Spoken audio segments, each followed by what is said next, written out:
전능하사 천지를 만드신 하나님 아버지를 내가 믿사오며 그 외아들 우리 주 예수 그리스도를 믿사오니 이는 성령으로 잉태하사 동정녀 마리아에게 나시고 본디오 빌라도에게 고난을 받사 십자가에 못 박혀 죽으시고 장사한 지 사흘 만에 죽은 자 가운데서 다시 살아나시며 하늘을 오르사 전능하신 하늘 옆에 앉아 계시다가 저리로서 산자와 죽은 자를 심판하러 오시리라.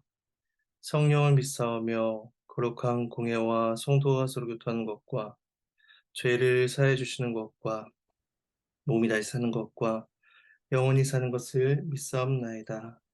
아멘. 찬송가 279장 찬송하시겠습니다.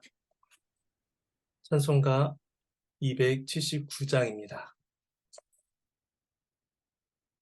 1절과 4절을 찬송하시겠습니다. 279장 1절과 4절입니다.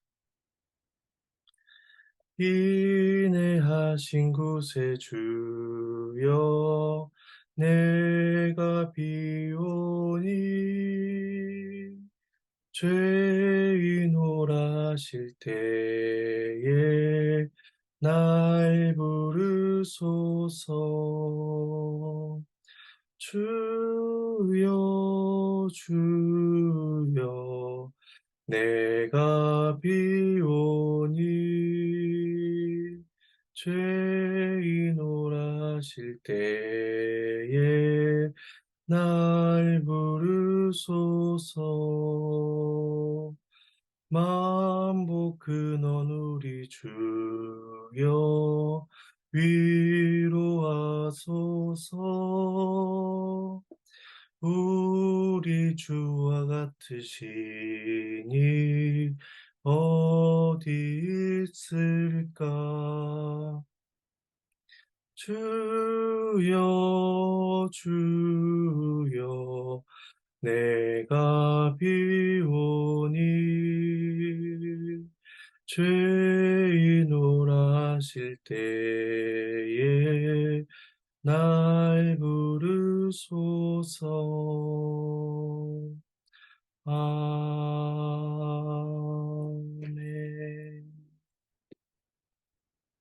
함께 보실 말씀은 구약성경 예레미야 8장입니다. 구약성경 예레미야 8장 18절에서 9장 6절까지 말씀입니다.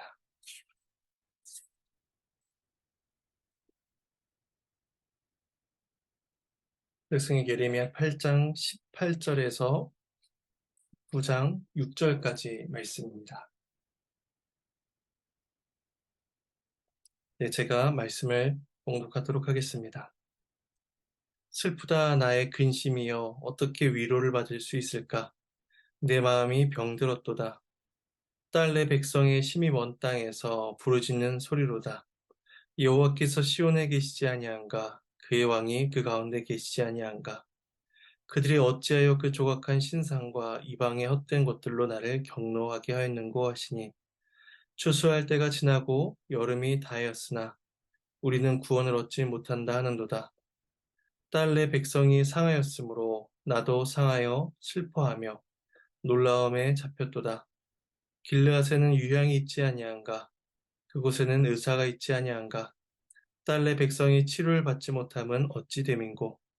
어찌하여 내 머리는 물이 되고 내 눈은 눈물 근원이 됐고 죽임을 당한 딸 내 백성을 위하여 주야로 울리로다. 내가 광야에서 나그네가 머무를 곳을 얻는다면 내 백성을 떠나 가리니 그들은 다 가늠한 자요 반역한 자의 무리가 되미로다. 여호와의 말씀이니라.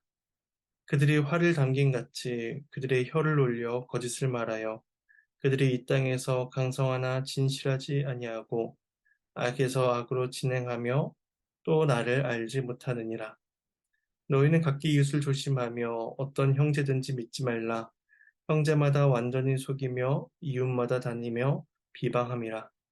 그들은 각기 이웃을 속이며 진실을 말하지 아니하며 그들의 혀로 거짓을 말하기를 가르치며 악을 행하기에 지치거늘 네가 사는 곳이 속이는 일 가운데 있도다. 그들은 속이는 일로 말미암아 나를 알기를 싫어하느니라. 여호와의 말씀이니라. 하나님의 말씀입니다. 하나님께 감사합니다. 네, 17절에서는 하나님은 죄로 가득한 이스라엘에게 뱀과 독사를 보내시겠다라고 선언하셨습니다. 해독제 없는 독사에 물려 점차 죽게 되듯이 이스라엘이 그렇게 멸망하게 될 것이라는 심판의 말씀이셨습니다. 예레미야는 선지자로서 이러한 이스라엘을 향한 심판을 선언해야 됐지만 동시에 자기 민족 이스라엘을 향한 슬픔과 애정을 가지고 있었습니다. 오늘 18절에서 9장 2절까지는 이스라엘을 향한 선자의 탄식이 나오게 되는데 여기에는 선자로서의 탄식, 또 백성의 탄식, 하나님의 탄식이 번갈아 표현되고 있습니다. 먼저 18절은 예레미야의 탄식이 나옵니다. 슬프다 나의 근심이여 어떻게 위로를 받을 수 있을까? 병들었도다. 이러한 표현들을 통해서 주체할 수 없고 해결될 수 없는 자신의 근심을 토로하고 있는 것입니다. 이스라엘의 죄가 피할 수 없는 하나님의 심판을 가져왔다는 사실에 예레미야는 슬픔과 더 나아가서 자신의 마음에 병까지 얻게 되었다라고 말을 하고 있습니다. 19절 상반절은 이스라엘 백성들의 탄식이 이어집니다. 그 부분은 이렇습니다. 19절의 상반절은 딸 내 백성의 심히 먼 땅에서 부르짖는 소리로다. 여호와께서 시온에 계시지 아니한가? 그의 왕이 그 가운데 계시지 아니한가? 여기까지가 백성들의 탄식입니다. 그들은 여호와께서 시온에 계시고 또 그 시온의 왕이신 여호와가 거기에 머물러 계시는데 왜 자신들에게 아무런 도움을 주지 않으셨는가 하는 탄식이었습니다. 하지만 그들의 탄식은 온당하지 못한 것이었습니다. 그리고 그 탄식은 탄식이 아니라 하나님에 대한 원망에 가까운 것이었음을 우리는 보게 됩니다. 그들은 자신들이 겪는 재난이 그들 자신의 죄악된 행실에서 비롯되었다는 것을 깨닫지 못한 채 여호와께서 시온에 거주하신다면 마땅히 자신들을 보호하셔야 마땅하다라고 그렇게 이야기하고 있는 것입니다. 이어서 19절 하반절은 여호와의 탄식으로 그 대답이 이어집니다. 말씀을 보면 그들이 어찌하여 그 조각한 신상과 이방의 헛된 것들로 나를 경노하게 하였는고 하시니입니다. 이스라엘이 포로로 끌려간 까닭은 하나님께서 그들을 돕지 않으셔서가 아니라 그들이 범한 우상숭배의 결과라라고 말씀하십니다. 하나님께서 이스라엘의 우상숭배로 인한 그 심판을 보시며 안타까운 심정을 예레미야의 입술을 통하여서 그렇게 말씀하십니다. 그래서 20절에서는 다시 백성들의 탄식이 이어집니다. 밀을 추수할 때가 지나고 여름 과일을 수확할 시기가 지나가 버린다면 사람들은 굶주림에 처할 수밖에 없게 됩니다. 마찬가지로 하나님께서 충분한 마음을 돌이키시고 이제 구원을 베푸실 때가 지났음에도 불구하고 여전히 구원을 베풀지 아니하고 계시니 이게 어찌된 일인가라고 백성들이 또다시 탄식하는 것입니다. 그들은 자신들의 죄는 회개하지 않은 채 자신들이 처한 고통스러운 현실에서 하나님이 구원을 베풀지 아니하신다는 원망과 절망감을 또다시 토로합니다. 그래서 21절에서 9장 2절까지 네 계절은 예레미야의 탄식과 예레미야의 심정을 보여줍니다. 21절은 딸 내 백성이다 라는 표현으로 시작을 하고 있습니다. 딸 내 백성이라는 이 표현은 구약에 8번 사용되고 있는데 그 중에 예레미야에서만 7번이 사용된 표현입니다. 그리고 오늘 본문에서도 19절, 21절, 22절, 9장 1절과 2절에서 5번이나 언급이 되고 있습니다. 깊은 사랑과 애정을 담고 있는 딸이라는 표현과 또 언약의 관계성을 보여주는 내 백성이라는 표현을 같이 사용함으로써 그들이 당할 심판을 누구보다도 안타까워하고 애절해하는 심경을 보여주고 있는 표현인 것입니다.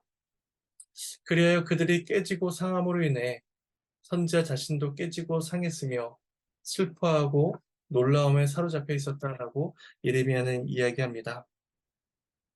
그래서 22절의 예레미야는 육체의 질병을 위해서는 길르앗에서 유양을 얻을 수 있고 또 의사의 도움을 받을 수 있는데 이스라엘의 상태는 그렇지 못하다고 말을 합니다.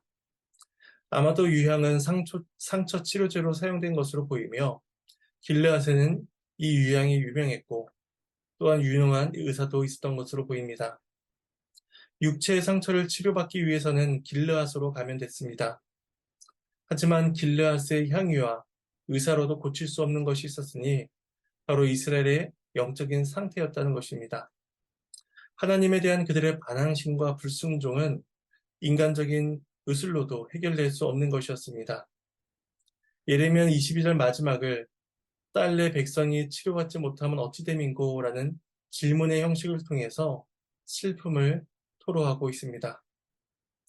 이어진 9장 1절과 2절 또한 예레미야의 심정이 계속해서 이어집니다. 그런데 매일 성경 책자를 보시면 이 9장 1절을 8장 단락에 붙여서 읽게 해놓았고 2절은 따로 표기를 해놓았습니다. 즉 히브리어 성경이 9장 1절을 8장 23절로 표기를 해놓았고 이제 9장 2절을 1절로 이제 시작하는 것을 보게 됩니다. 그 많은 학자들 또한 9장 1절을 8장 23절의 단락에서 이해를 하고 있습니다. 네, 이렇게 1절과 2절을 따로 구분하고 있는 이유는 1절과 2절의 어조가 다르다라고 판단해서입니다. 9장 1절은 예레미야가 이스라엘의 운명에 대해서 슬프고 비통한 감정을 표현하고 있다라고 보여지는 반면에 2절은 이스라엘을 향한 경멸적 감정을 드러내고 있다라고 이제 비춰지기 때문입니다. 그래서 9장 1절과 2절이 다른 내용을 담고 있기 때문에 1절은 오히려 8장 단락에 어울린다라고 해석을 합니다. 근데 우리가 보고 있는 이 개역개정 성경은 헬라어 구약 성경인 70인역의 번역에 따라서 9장 1절로 번역하여 표기하고 있습니다. 우리는 오늘 말씀을 볼 때 1절과 2절에 대한 구분을 그리 크게 신경 쓰지 않아도 될 것입니다.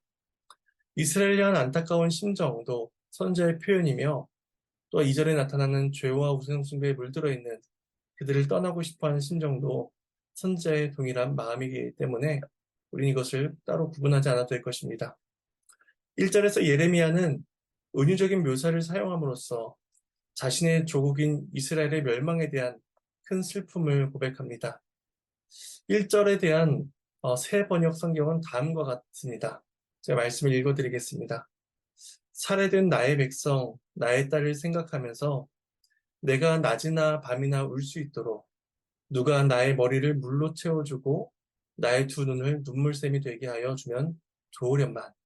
이렇게 번역을 합니다. 선지자는 동족 이스라엘을 위해서 많은 눈물을 흘리기 위해 자신의 머리에 물을 가득 채워주기를 또한 자신의 두 눈이 눈물샘이 되기를 그렇게 소망합니다. 반면에 2절에서는 그들로부터 피해서 광야와 같은 곳으로 도망하고자 하는 마음도 동시에 표현합니다.